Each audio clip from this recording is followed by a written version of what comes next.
Namaskar, welcome, Sushagatam. Welcome to another fresh blog and welcome to another video.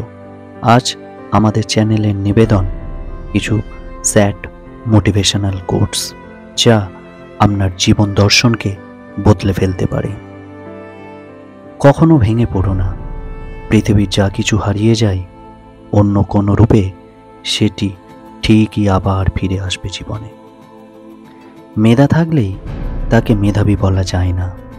মেধাবী হলো সেই যার মেধা না থাকা সত্ত্বেও চেষ্টা দিয়ে নিজেকে এগিয়ে নিয়ে যায়।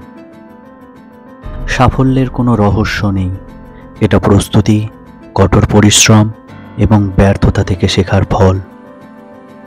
টিয়া পাখির মতো মুখস্থ করে বড় বড় সার্টিফিকেট অর্জন করে বড় বড় চাকরি পাওয়াকে শিক্ষা বলে না। শিক্ষা হচ্ছে সেইটা যেটা একজন মানুষের ভিতরের কুশিক্ষাকে দূর করে সমাজের পরিবর্তনে এগিয়ে আসার উৎসাহ যোগায়। আপনার দর্শন ও স্বপ্নকে নিজের সন্তানের মতো লালন করুন, কারণ এগুলি আপনার চূড়ান্ত অর্জনের প্রতিচিত্র হয়ে উঠবে। শুধু সামনে এগিয়ে যাও, কে কি বলছে তাতে কান দিও না। নিজের ভালোর জন্য যা করতে হবে তা করতেই থেকো। আপনি যদি গরিব হয়ে জন্ম নেন তাহলে এটা আপনার দোষ নয়, কিন্তু যদি গরিব থেকেই মারা যান তবে সেটা আপনার দোষ। যদি লোকেরা জানতো যে আমি আমার আয়ত্ত পাওয়ার জন্য কতটা পরিশ্রম করেছি তবে এটি এতটা দুর্দান্ত বলে মনে হবে না। জীবনে চলার পথে বাধা আসতেই পারে, তাই বলে থেমে যাওয়ার কোনো অবকাশ নেই। যেখানে বাধা আসবে সেখান থেকেই আবার শুরু করতে হবে। আপনি জীবনে যা চান তা আপনি পেতে পারেন যদি আপনি অন্যদেরকে তাদের চাওয়া নিশ্চিত করতে সাহায্য করে থাকেন। আপনি যতক্ষণ না ভালো জানেন ততক্ষণ পর্যন্ত আপনি যথাসাধ্য করুন। তারপর যখন আপনি আরও ভালো জানেন তখন আরও ভালো করুন। সাফল্য কোনো দুর্ঘটনা নয়, এটি কঠোর পরিশ্রম, অধ্যবসায়, শেখা, অধ্যয়ন, ত্যাগ এবং সর্বোপরি আপনি যা করছেন বা করতে শিখছেন তার প্রতি ভালোবাসা। জীবনটাকে নতুন করে আবিষ্কার করার জন্য কখনো কখনো সব ছেড়ে ছুড়ে হারিয়ে যেতে হয়। মানুষের মন যেদিন ক্লান্ত হয় সেদিনই তার মৃত্যু হয়।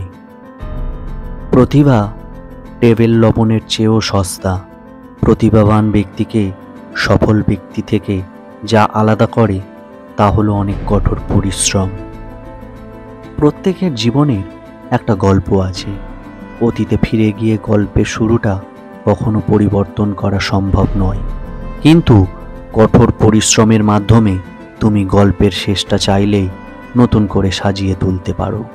পৃথিবীর বেশিরভাগ গুরুত্বপূর্ণ জিনিসগুলি এমন লোকদের দ্বারা সম্পন্ন হয়েছে যারা চেষ্টা চালিয়ে গেছে যখন মনে হয় কোনো আশাই নেই। হতাশা একটি বিলাসিতা। হতাশার জায়গাটি আজ থেকে দখল করুক কাজ শেষের তৃপ্তিমাখা ক্লান্তি। সফল হওয়ার জন্য নয়, বরং মূল্যবান হওয়ার জন্য চেষ্টা করুন। যতবার আমি ব্যর্থ হই এবং চেষ্টা চালিয়ে যাই তার উপর সরাসরি নির্ভর করে আমি কতবার সফল হতে পারব। একজন সফল মানুষ হলেন তিনি যে অন্যরা তার দিকে ছুড়ে দেওয়া ইট দিয়ে একটা দৃঢ় ভিত্তি স্থাপন করতে পারে। প্রাপ্তি আর প্রত্যাশার পার্থক্য হলো দুঃখ, তাই নিজের প্রত্যাশাটা একটু কমিয়ে ফেলুন, দেখবেন আপনার দুঃখ কমে গেছে। ধন্যবাদ আমাদের ভিডিওটি দেখার জন্য। দেখা হবে খুব শীঘ্রই পরবর্তী কোনো ভিডিওতে।